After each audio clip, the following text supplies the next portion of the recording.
Design എന്ന ഒരു പഠന മേഖല നമ്മൾ കേട്ടിട്ടുണ്ട്. ഡിസൈൻ എന്ന പഠന മേഖലയുടെ പ്രത്യേകത എന്താ? എല്ലാ മേഖലകളിലും ഡിസൈന് വളരെ പ്രാധാന്യമുണ്ട്. ഫാഷൻ ഡിസൈനിങ് വസ്ത്രങ്ങളുമായി ബന്ധപ്പെട്ട മേഖലകൾ മാത്രമല്ല, അതേപോലെ തന്നെ പ്രോഡക്റ്റ് ഡിസൈനിങ് ഉണ്ട്. ഏത് പ്രോഡക്റ്റും ഡിസൈൻ നോക്കിയിട്ടാണ് ആൾക്കാരത് വാങ്ങുക. അതിൻ്റെ ഭംഗിക്ക് വലിയൊരു ഘടകമുണ്ട്. ഇൻറ്റീരിയർ ഡിസൈനിങ് മറ്റൊരു മേഖലയാണ്. വീടിൻ്റെ അകത്തളങ്ങൾ എത്രമാത്രം ഭംഗിയായി ഒരുക്കുന്നു എന്നുള്ളതാണ് ഇൻറ്റീരിയർ ഡിസൈനിങ് പ്രതിപാദിക്കുന്നത്. അപ്പോൾ പ്രോഡക്റ്റ് ഡിസൈനിങ് തന്നെ എടുക്കുമ്പോൾ അവിടെ നമുക്ക് ലോഹങ്ങളുമായിട്ട് ബന്ധപ്പെട്ട മെറ്റൽ പ്രോഡക്റ്റുകളുടെ ഡിസൈനിങ് ഉണ്ട്. സെറാമിക് പ്രോഡക്റ്റുകളുടെ ഡിസൈനിങ് നമുക്ക് കാണാൻ സാധിക്കും. അതുപോലെ തന്നെ വസ്ത്ര നിർമ്മാണ രംഗത്ത് ഡിസൈനിങ്ങിന് വലിയ പ്രാധാന്യമുണ്ട്. വാഹന നിർമ്മാണ രംഗത്ത് ഡിസൈനിങ്ങിന് പ്രാധാന്യമുണ്ട്. അങ്ങനെ ഏത് മേഖലയിലും നമ്മൾ ഒരു കളർ കോമ്പിനേഷൻ ഉൾപ്പെടെ അതിൻ്റെ രൂപങ്ങൾ ഉൾപ്പെടെ എയറോഡൈനാമിക് ആയിട്ടുള്ള സയൻറ്റിഫിക് ആപ്ലിക്കേഷൻ ഉൾപ്പെടെ പരിഗണിക്കപ്പെട്ടിട്ടാണ് വാഹന നിർമ്മാണ രംഗത്ത് ഡിസൈനിങ്ങിന് പ്രാധാന്യം വരുന്നതെന്ന് നമുക്ക് കാണാൻ സാധിക്കും. അപ്പോൾ അങ്ങനെ ഈ ഡിസൈൻ എന്ന മേഖലയിലേക്ക് പോകാൻ താല്പര്യമുള്ള ആൾക്കാർ, ഇനി ഇവിടെ മാത്രമല്ല കമ്മ്യൂണിക്കേഷൻ രംഗത്ത് ഡിസൈനിങ്ങിന് പ്രാധാന്യമുണ്ട്. അപ്പോൾ നമുക്ക് സിനിമാ രംഗത്തായാലും ടെലിവിഷൻ രംഗത്തായാലും മറ്റു മാധ്യമ രംഗത്തായാലും ഒക്കെ ഡിസൈനിങ്ങിന് വളരെയധികം പ്രാധാന്യമുണ്ട്. അതേപോലെ നമ്മളുടെ എല്ലാവരുടെയും ചുറ്റുപാടും കാണുന്ന ഏതൊരു പ്രോഡക്റ്റ് എടുത്താലും എന്തെടുത്താലും അതിനൊക്കെ ഡിസൈനിങ്ങിൻ്റെ ഒരു ചെറിയ കരസ്പർശം നമുക്ക് അവിടെയൊക്കെ കാണാൻ സാധിക്കും. ഈ മേഖലയിലേക്ക് ഒരു കുട്ടിക്ക് എങ്ങനെ കടന്നു ചെല്ലാൻ സാധിക്കും? ഡിസൈനിങ്ങിൻ്റെ വിവിധങ്ങളായിട്ടുള്ള മേഖലകളിൽ ഏറ്റവും പ്രീമിയമായിട്ടുള്ള ധാരാളം ഇൻസ്റ്റിറ്റ്യൂട്ടുകൾ തന്നെ നമുക്ക് കാണാൻ കഴിയും. നമ്മുടെ ഓരോരുത്തരുടെയും അഭിരുചിക്കിണങ്ങുന്ന, നിങ്ങളുടെ കലാവാസനകൾക്കിണങ്ങുന്ന ഈ ഒരു മേഖലയിലേക്ക് കടന്നു ചെല്ലാൻ സയൻസ് സ്ട്രീമിൽ തന്നെ പഠിച്ചിരിക്കണമെന്ന് എല്ലാ മേഖലയിലും നിർബന്ധമൊന്നുമില്ല. സർട്ടിഫിക്കേഷനും ഡിപ്ലോമയും ബാച്ചുലർ ഡിഗ്രിയും മാസ്റ്റർ ഡിഗ്രിയും ഒക്കെ നമുക്ക് ഇവിടെ ലഭ്യമാണ്. ബാച്ചുലർ ഓഫ് ഡിസൈനും ബിവോക്കും ഉൾപ്പെടെയുള്ള നിരവധി മേഖലകളിൽ പഠനത്തിനുള്ള സാധ്യതകൾ ഒരുക്കപ്പെടുന്ന interior designing, product designing, fashion designing എന്നിങ്ങനെ വ്യത്യസ്തമായ മേഖലകളിൽ സ്പെഷ്യലൈസ് ചെയ്യപ്പെട്ടിട്ടുള്ള വളരെ വിശാലമായൊരു പഠന മേഖല തന്നെയാണ് design. National institute of design എന്ന വളരെ പ്രശസ്തമായ ഡിസൈൻ സ്ഥാപനം ഈ രംഗത്തെ പഠനത്തിന് മികവുറ്റ അവസരമൊരുക്കുന്ന ഒരു സ്ഥാപനമാണ്.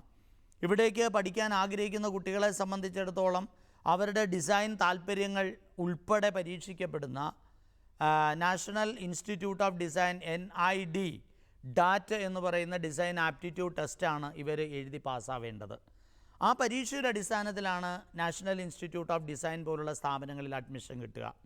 രണ്ടാമത് വരുന്നത് ഇന്ത്യയിലുള്ള വിവിധങ്ങളായിട്ടുള്ള IITകളിൽ പഠിക്കാൻ ആഗ്രഹിക്കുന്ന കുട്ടികൾ. IITകളിൽ അഡ്മിഷൻ എന്ന് പറയുമ്പോൾ അറിയാം, ഇന്ത്യയിലെ അല്ല ലോകോത്തര പഠന നിലവാരം ഉറപ്പുവരുത്തുന്ന ഏറ്റവും മികച്ച പഠന സാധ്യതകൾ ഒരുക്കുന്ന ഒരു സ്ഥാപനം കൂടിയാണ് IIT.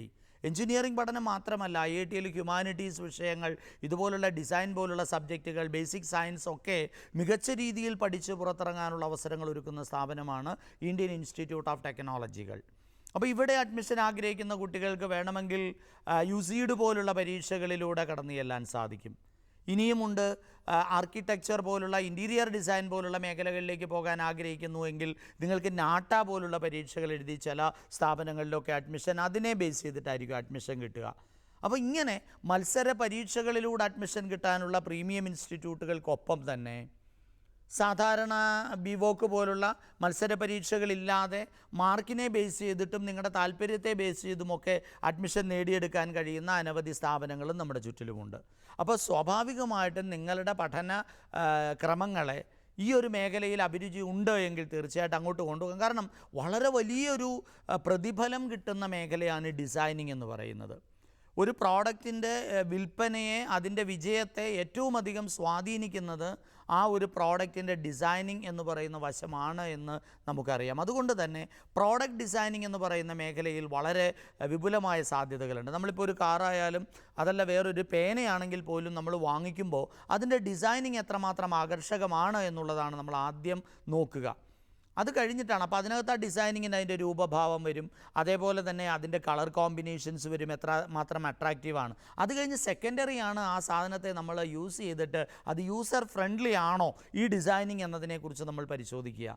അതും കഴിഞ്ഞിട്ട് മാത്രമേ ഉള്ളൂ അതിൻ്റെ വിലയും അതേപോലെ തന്നെ നമ്മളുടെ ഓരോരുത്തരുടെയും എന്താണോ നീഡ് എന്നതുപോലും നമ്മൾ പരിഗണിക്കുന്നത് അതിനും ശേഷമാണ്. അപ്പോൾ അത്രമാത്രം ഇമ്പോർട്ടൻസ് കിട്ടുന്ന ഏതൊരു സാധനത്തെയും ആദ്യത്തെ കാഴ്ചയിൽ തന്നെ ആകർഷിക്കപ്പെടുകയും അതിലേക്ക് നമ്മളെ കൊണ്ടുവന്നെത്തിക്കാനും സഹായകരമായ രീതിയിലേക്ക് നമ്മളെ നയിക്കുന്നത് യഥാർത്ഥത്തിൽ ഡിസൈൻ എന്ന് പറയുന്നൊരു മേഖലയാണ്.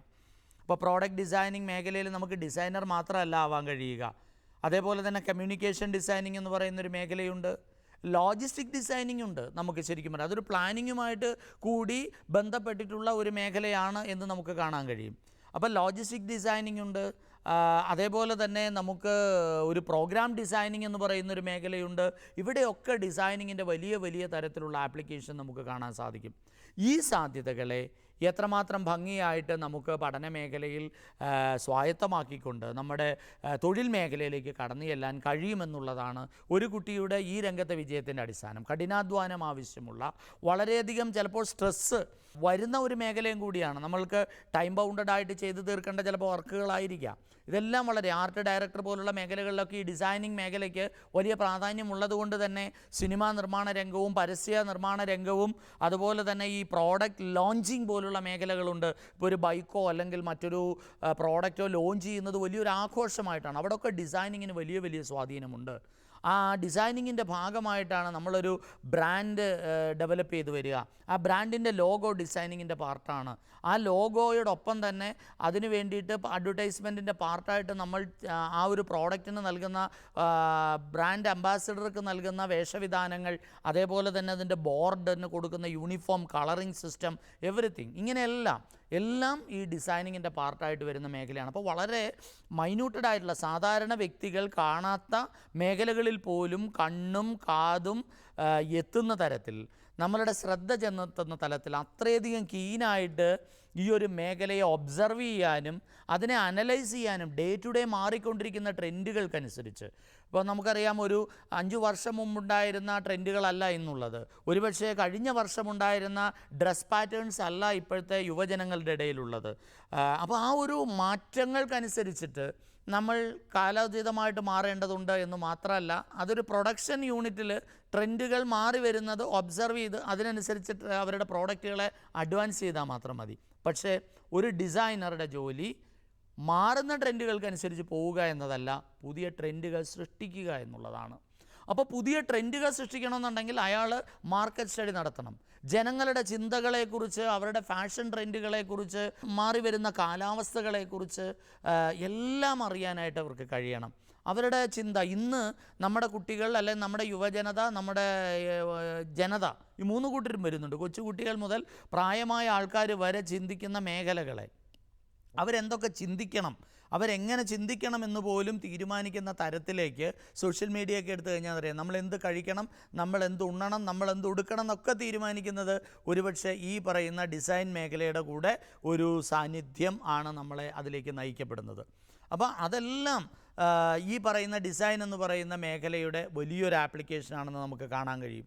അപ്പോൾ അങ്ങനെ ഡിസൈൻ എന്ന് പറയുന്ന പ്രോഡക്റ്റ് മേഖലയായാലും, ഇപ്പോൾ സെറാമിക് പ്രോഡക്റ്റുകൾ എടുത്തു കഴിഞ്ഞാൽ തന്നെ അതിൻ്റെ എത്രയോ വെറൈറ്റികൾ നമ്മൾ എവിടെയൊക്കെ ഉപയോഗിക്കുന്നു. ഒരു ഗൃഹനിർമ്മാണ രംഗത്ത് അതിൻ്റെ സീലിങ്ങിൽ, അതുപോലെ തന്നെ അതിൻ്റെ മുകളിൽ നമ്മൾ ഓടിന് പകരം അല്ലെങ്കിൽ ആകർഷകമാക്കുന്നതിന് വേണ്ടിയിട്ട് പലതരത്തിലുള്ള സെറാമിക് ടൈലുകൾ ഉപയോഗിക്കുന്നു. അതേപോലെ തന്നെ എല്ലാ രംഗത്തും കാറുകളുടെ മുകളിൽ പോലും നമ്മൾ സെറാമിക് കോട്ടിംഗ് എന്ന് പറയുന്ന സംവിധാനം വരുമ്പോഴും അതിലുമൊക്കെ ഡിസൈനിങ്ങിൻ്റെ ആപ്ലിക്കേഷൻ നമുക്ക് കാണാൻ കഴിയും. അപ്പോൾ ഈ പ്രോഡക്റ്റുകൾ അപ്ലൈ ചെയ്യുന്ന പ്രോഡക്റ്റുകളുണ്ട്, അതിൽ ഡിസൈനിങ്ങിൻ്റെ ആപ്ലിക്കേഷൻ നമുക്ക് കാണാൻ കഴിയും. അങ്ങനെ ഏത് മേഖല എടുത്താലും, അത് മൊട്ടുസൂചി മുതൽ റോക്കറ്റ് വരെയുള്ള ഏത് മേഖല എടുത്താലും അവിടെയൊക്കെ ഡിസൈനിങ്ങിന് വലിയ ഒരു പ്രാധാന്യമുണ്ടാകും. അത് സാഹചര്യങ്ങൾക്കനുസരിച്ച്, അത് ഉപയോഗിക്കപ്പെടുന്ന പ്രദേശങ്ങൾക്കനുസരിച്ച്, വെള്ളത്തിൽ ഉപയോഗിക്കുന്ന മേഖലയാണെങ്കിൽ ഡിസൈനിങ്ങിൽ മാറ്റങ്ങൾ ആവശ്യമായിട്ട് വരാം.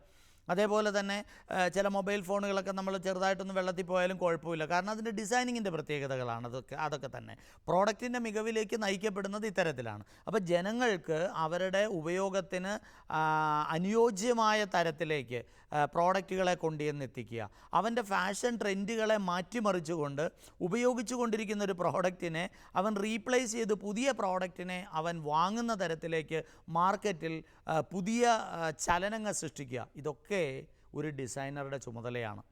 ആ ഡിസൈനറുടെ ചുമതലയ്ക്കനുസരിച്ച് വെഡ്ഡിംഗ് ഡിസൈനിങ് പുതിയൊരു മേഖലയാണ്.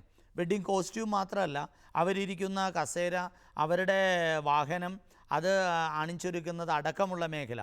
ഈവൻറ്റ് മാനേജ്മെൻറ്റിൽ ഡിസൈനിങ്ങിന് വലിയൊരു പ്രാധാന്യമുണ്ട്. ഹോട്ടൽ മാനേജ്മെൻറ്റിൽ ഡിസൈനിങ്ങിന് വലിയൊരു പ്രാധാന്യമുണ്ട്.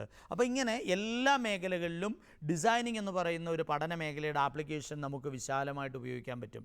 യൂസർ ഫ്രണ്ട്ലി ആയിട്ട് പ്രോഡക്റ്റുകൾ ഡെവലപ്പ് ചെയ്യുന്നത് പോലെ തന്നെ അത് ഇക്കോ ഫ്രണ്ട്ലി ആയിട്ട് ഡിസ്പോസ് ചെയ്യുന്ന മേഖലയിലും യഥാർത്ഥത്തിൽ ഡിസൈനിങ് മേഖലയിൽ പ്രവർത്തിക്കുന്നവർക്ക് വലിയൊരു റോള് പ്ലേ ചെയ്യാൻ ഉണ്ട് എന്ന് നമുക്ക് കാണാൻ കഴിയും. അപ്പോൾ അങ്ങനെ നോക്കുമ്പോഴത്തേക്കും ഒരു വരും കാലഘട്ടത്തിൽ ഏതാണ്ട് ഇന്നത്തെ അവസ്ഥയിൽ ഏതാണ്ട് 2% ആനുവൽ ഗ്രോത്ത് റേറ്റ് കാണിക്കുന്ന ഒരു തൊഴിൽ മേഖലയാണ് ഈ ഡിസൈനിങ് എന്ന് പറയുന്നത്.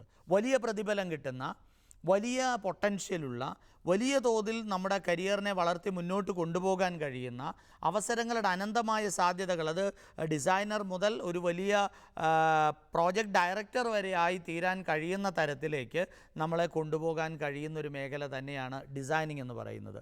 അത് കലാരംഗത്ത് മാത്രമല്ല, കായിക രംഗത്ത് മാത്രമല്ല, ഇവിടെയൊക്കെ ഈ ഡിസൈനിങ്ങിൻ്റെ ആപ്ലിക്കേഷൻ നമുക്ക് കാണാമല്ലോ. വാഹന നിർമ്മാണ രംഗം ഉൾപ്പെടെയുള്ള വ്യവസായ രംഗത്ത് മാത്രമല്ല, പബ്ലിക്കേഷൻ രംഗത്തും മീഡിയ രംഗത്തും നമ്മുടെ ആഘോഷങ്ങളിലും ഒക്കെ ഒരേപോലെ തിളങ്ങാൻ കഴിയുന്ന, ഒരേപോലെ നമുക്ക് സാധ്യതകൾ കണ്ടെത്താൻ കഴിയുന്ന വളരെ വിശാലമായ പഠനമേഖല. ക്രിയേറ്റിവിറ്റിയുള്ള കുട്ടികൾക്ക് കാലം മാറുന്നതിനനുസരിച്ച് അവൻ്റെ ചിന്തകളെ മാറ്റിമറിക്കാൻ കഴിയുന്ന, പുതിയ ചിന്തകളിലൂടെ മുന്നോട്ട് പോകാൻ കഴിയുന്ന ഏതൊരു കുട്ടിക്കും അവസരങ്ങളുടെ പെരുമഴ തീർക്കുന്ന മികച്ച സാധ്യതകളാണ് ഡിസൈൻ എന്ന ലോകം നമുക്ക് സമ്മാനിക്കുന്നത്.